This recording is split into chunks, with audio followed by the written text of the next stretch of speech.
Hello everyone guys, this is Mickey once again, your one and only Chinito Friends. At ayun na nga, today is my mama's birthday kaya binilan ko siya ng trending na pistachio crunch ng Contis. At ayun na nga, binubuhos niya na yung pistachio sauce sa ibabaw ng pinaka-cake. Guys, 1,400 ang isa, grabe.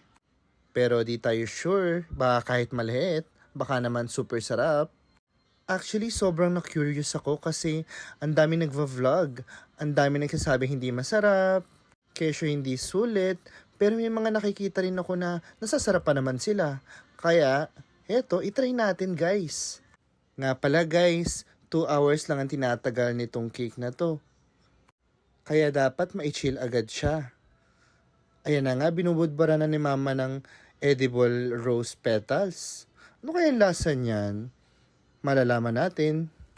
By the way guys, inspired nga pala tong pistachio crunch na to dun sa trendy na chocolate sa Dubai, yung Kanafe. Actually, nung nasa Dubai kami, natikman ko na siya, pero hindi naman ako super fan, sakto lang naman, hindi siya ganong kasarap, pero tingnan natin to. Syempre, itatry natin ilagay, di ba? For the exposure. Medyo malapot lang yung pistachio sauce kasi parang chilled na siya. Tinikman ko rin. Super tamis niya. Once na nilagay mo na yung rose petals tsaka yung pistachio sauce, pwede mo nang alisin yung plastic wrap sa gilid. At makikita mo matatapon na yung sauce sa gilid. Ang ganda ng design. Hindi naman siya yung titipong kakalat kasi parang saktuhan lang naman yung sauce. Happy birthday to you. Happy birthday to you.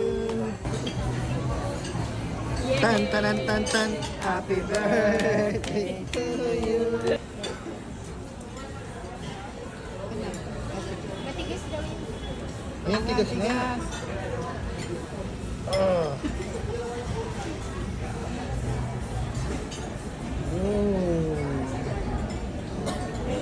Ang ganda. Ang ganda niya.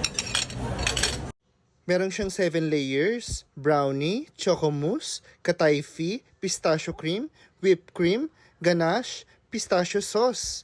At sa ibabaw syempre, yung edible rose petals.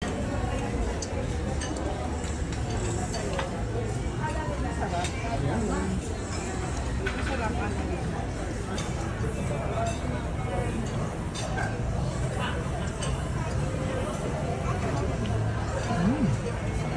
Top. Para sa akin, okay siya. This is one of the best cakes na ginawa ng Contis. Isa sa mga favorites ko, limoncello, cucicino, at ito yung pinakabago. Madalan yung ano, yung Yummy! flower. Parang sama ng baba ko. Hindi ko nakakain. Dali. Kanafe.